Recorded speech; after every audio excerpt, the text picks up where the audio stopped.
Кыргыздын желегин обого желбиретип, намызыбызды коргоп келе жаткан спортчулардан очубуз кор эмес. Алардын бири Анталияда өткөн кикбокс боюнча дүйнө чемпиондугунда алтын медаль өңөрүп кайткан Авазбек Аманбеков. Алдыда мушкер менен болгон кызыктуу маекти сунуштайбыз.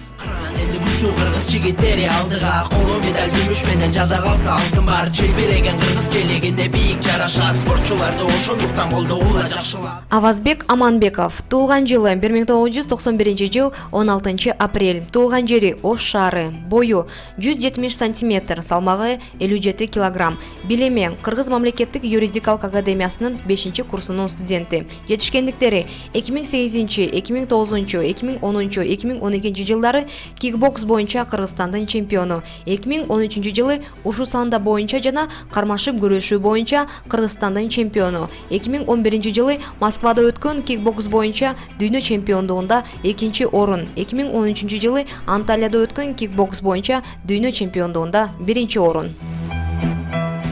Спортко бала кезинен эле кызыккан Авазбек мырза алгач спорттун таэквондо түрү менен машыгып жүрүп, убакыттын өтүшү менен кикбокс аны өзүнө тартып алган. 3-10 класстарга чейин ошо таэквондо менен катыштым. Анан мен да көп соревнованияларга чыгып, черный пояс алып, анан ошол кезде как раз мен кичинекей кезимде кикбокс бизде аябай жакшы өнүккөн да Кыргызстанда. Жакшы өнүгүп, телевизорлордон чыгып, көп ушундай пиар болгон.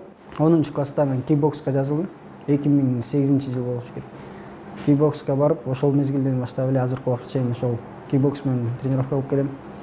Тренерим Давлеткулов Маралбек башынан эле ошол кишиге жазылып, азыркы кезде ал ошол Кыргызстандын улуттук курама командасынын эң негизги тренер, машыктыруучусу. Ошол эле кезде менин дагы жеке машыктыруучум ошол да. 3-4 ай катышкандан кийин чемпионат республика болуп калды Кыргызстанда. Ошол жакка чыгып, даярданып жакшы, ал жактан анан 1-орунду алгам да. Авазбекке Анталияда өткөн дүйнө чемпиондугунда баш баени багынтуу оңойго турган эмес. Чемпионат мирда финалдык бойду утуш үчүн көп жыл тренировка кылдык, көп жыл эмгектендик. Анан мына ошол алдыга койгон максатым болчу да. Ошол максаттын ишке ашышына бир эле кадам калып атканда, ушундай волнение болуп, толкунданып, кыжалат болуп, утамбы, утулуп каламбы депчи. Анан бойго чыктык, бойго чыкканда ал менин сопернигим да менден бир аз узунураак бала болчу. Эл аралык ушундай мелдештерде местилер менен чыгып калсаң кичине кыйыныраак болот да, анткени аларды утуш. Анткени өзүнүн родные стени дегендей, ошо өзүнүн мекени ал жакта ага жеңилирээк болот. А биз барып анан бизге пока ал климатка, ошол атмосферага көңгөнчө да көп убакыт керек да. Анан ошол түрк менен урушуп атканда бир аз кыйналдым ошол бойдочу. Бир аз кыйналып, башында жакшы эле келаткан, кийин уже залдын жарымы эле турецкий ошол болельщиктер бар элечи. Туркия деп кыйкырып атса, биздин барган 15-16 баланын үнүн деле угулбайт ал жактачы, Кыргызстан деген, Аваз деген. Бирок жакшы тренерлердин үнүн эми тааныш үн да постоянно. Көп ошончо көп үндөрдүн арасынан да угулуп турат да, бир эки үн тааныш болгондочу. Анан ойлойсуң, угуп, мага деле бар экен, значит, балет этип аткандар деп. 2 раунд жакшы иштеп келет, 3-чү раундда мен бир аз чарчап калдым. Тиги түрк бала мага караганда жакшыраак иштеп баштады, актив көрсөтүп 3-чү раундда. Аны көргөндөр анан ким жакшыраак иштесе, ошого көбүрөөк балет этип башташат да. Түрктөр көрүп алып, такыр зал көтөрүлүп кетти, ызычуу болуп, таблодо карасам мен очком уже азайып бардат, тигиники көбөйүп бардат, уже кыжалат болуп, уже утулуп каламбы депчи, тренерди карасам, тренер мага кыйкырып атат, давай аз калды, иште, чыда деп. Ошол бойда анан кичине калып, эптеп бүтүрүп, анан таблону карасам, мен утуп турмун да.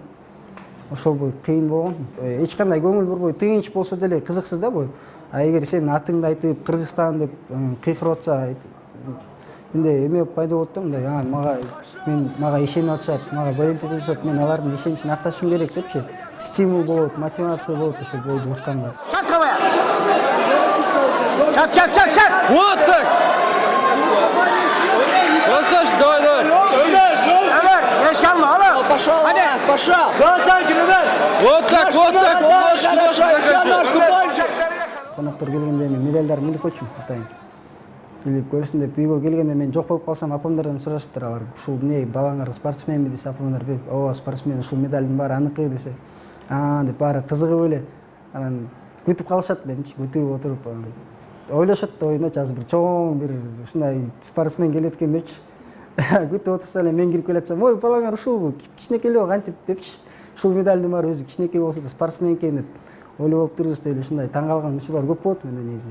Кикбокс олимпиадалык спорттун катарына кирбегендиктен ага мамлекеттен акча каралбайт. Чет өлкөгө чыкканда виза аштыруудан тартып, жол кирээ күнүмдүк тамак ашка кеткен каражаттын баардыгын спортчу өз чөнтөгүнөн төлөп келет. Ата энем менин ушундай биринчи жардамчыларым ошол эле кезде менин демөөрчүлөрүм да ушул инсандар. Апам башында айтчы, негизи балам таштап эле койбойсуң, кылбай эле койбойсуңбу депчи. Бирок мага жагат кикбоксчу. Мага жагып, анан мен катышып жүргөндөн анан макул катышсын, колдоо көрсөтөбүз деп ар дайым мени колдоп келет. Андай эле каршылык көрсөтпөйт, негизи эч тоскоолдук деле болбойт. Көчөдө жаралган пикир келишпестиктерди мушту менен эмес, сүйлөшүү жолу менен чечкенге аракет кылам деген каарманыбыз бош убактысын музыка угуу, китеп окуу менен өткөрөт. Ананда талыкпай машыгуу, өжөрлүк менен гана максатыңа жетесиң деген Авазбектин жүрөгүндө күчтүү патриоттуулук сезим байкалат. Элестете албайм өзүмдү башка жактын, Казакстан, Россиянын желегин көтөрүп атканымдычы. Көнүп калган эле ошо кызыл байрак көтөрүп эле жүргөнбүз. А так билбейм, ойлонуп да көрбөптүрмүн. Жаш болсо да арканды алыска таштап, ойлогон ой максаттарын туура багыттай алган жаш спортчуну укук коргоочу кесибин тандап алганы бекеринен эмес, анткени анын келечекте кылмыштуулукка каршы күрөшөм деген тилеги бар. Андыктан өлкөбүздүн өнүгүшүнө барандуу салым кошконго бел байлаган Авазбекти спортто, окуусунда дагы ийгилик коштоп жүрсүн.